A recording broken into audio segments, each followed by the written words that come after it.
بسم الله الرحمن الرحيم. والنجم إذا هوى ما ضل صاحبكم وما غوى وما ينطق عن الهوى إن هو إلا وحي يوحى علمه شديد القوى ذو مرة فاستوى وهو بالأفق الأعلى ثم دنا فتدلى فكان قاب قوسين أو أدنى فأوحى إلى عبده ما أوحى ما كذب الفؤاد ما رأى أفتمارونه على ما يرى ولقد رآه نزلة أخرى عند سدرة المنتهى عندها جنة المأوى إذ يغشى السدرة ما يغشى ما زاغ البصر وما طغى لقد رأى من آيات ربه الكبرى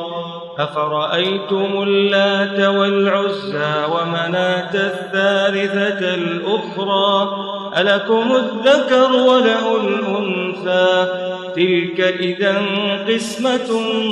ضيزى إن هي إلا أسماء سميتموها أنتم وآباؤكم ما أنزل الله بها من سلطان إن يتبعون إلا الظن وما تهوى الأنفس ولقد جاءهم من ربهم الهدى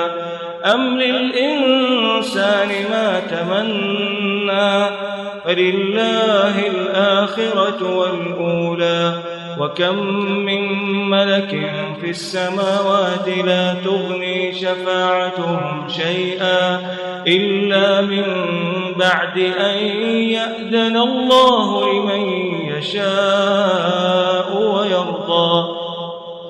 إن الذين لا يؤمنون بالآخرة ليسمون الملائكة تسمية الأنثى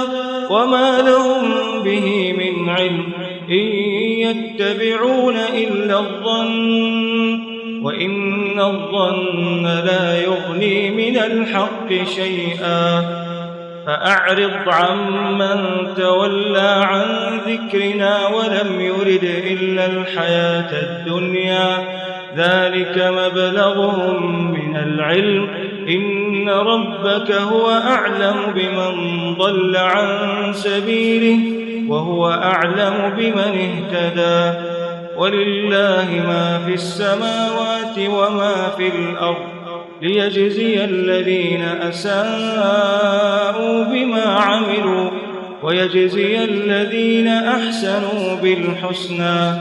الذين يجتنبون كبائر الإثم والفواحش إلا اللمم إن ربك واسع المغفرة هو أعلم بكم إذ أنشأكم من الأرض وإذ أنتم أجنة في بطون أمهاتكم فلا تزكوا أنفسكم هو أعلم بمن اتقى أفرأيت الذي تولى وأعطى قليلا وأكدى أعنده علم الغيب فهو يرى أم لم ينبأ بما في صحف موسى وإبراهيم الذي وفى ألا تزر وازرة وزر أخرى وأن ليس للإنسان إلا ما سعى وأن سعيه سوف يرى ثم يجزاه الجزاء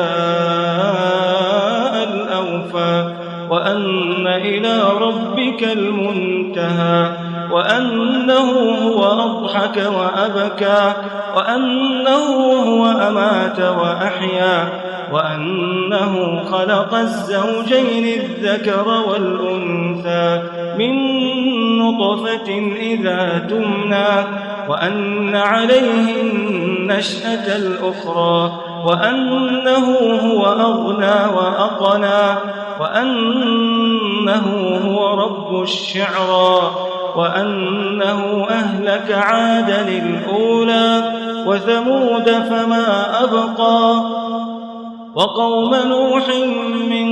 قبل إنهم كانوا هم أظلم وأطغى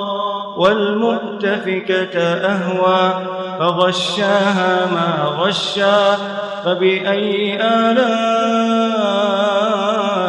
ربك تتمارى هذا نذير من النذر الأولى أزفت الآزفة ليس لها من دون الله كاشفة أفمن هذا الحديث تعجبون